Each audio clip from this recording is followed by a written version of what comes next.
northern kings defeated.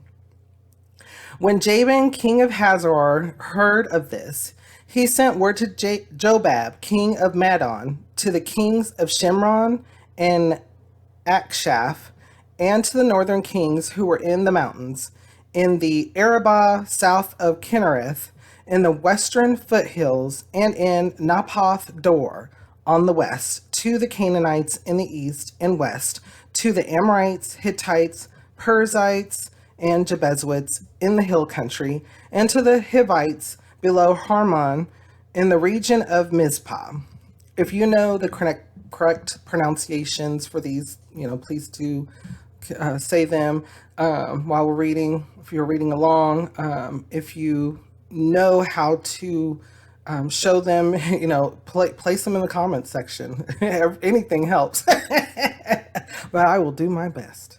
Let's continue to read. They came out with all their troops and a large number of horses and chariots, a huge army, as numerous as the sand on the seashore. All these kings joined forces and made camp together at the waters of Merom to fight against Israel. So where we're at is, remember, Joshua defeated or won the Battle of Jericho, There I go thinking of the song again.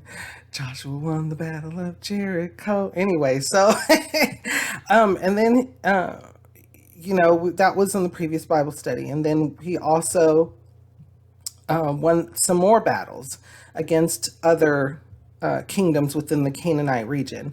And unfortunately, though, they've already had one major slip up, one slip up basically, or maybe a couple, but they've had two. One was that someone took the devoted things that were supposed to be devoted to God, and he took them for himself. And then they also had, but they were able to deal with that.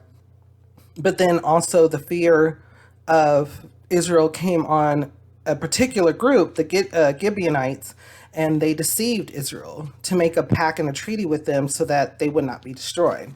So the fear of Israel is spreading throughout the Canaanite region. And so that's why we're seeing now that these kings of the different areas within the Canaanite land, which is the Israel's promised land, they're coming out against Israel because, and they're trying to come together. So they may have been enemies at one point, but at this point they see that their land is going to be taken from them. So they're doing what they can and doing what they think they can.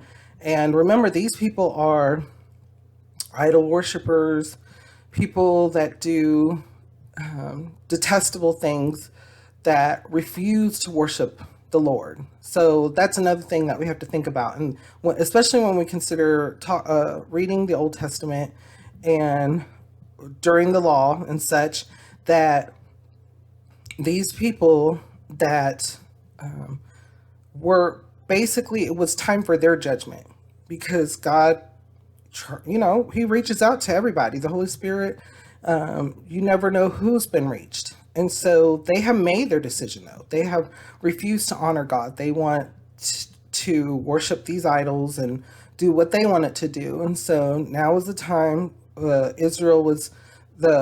was fulfilling his promise to Israel by providing them with the promised land. And he was pretty much fighting their battles for them.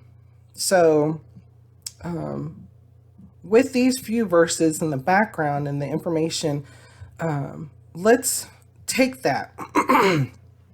So what we also like to do is do past, present, and future. So one thing in the present. This is a interesting one because have you or someone you know do something that was for the betterment of either themselves or for the whole, and then all of a sudden some people came against you? I know, yeah. In school, when I was in school, absolutely. If you were doing something good and then people were jealous or afraid that you were going to take their glory or their prestige or whatever, what you name it, and they will plot and plan against you. And there may be more than one. Can happen at work as well.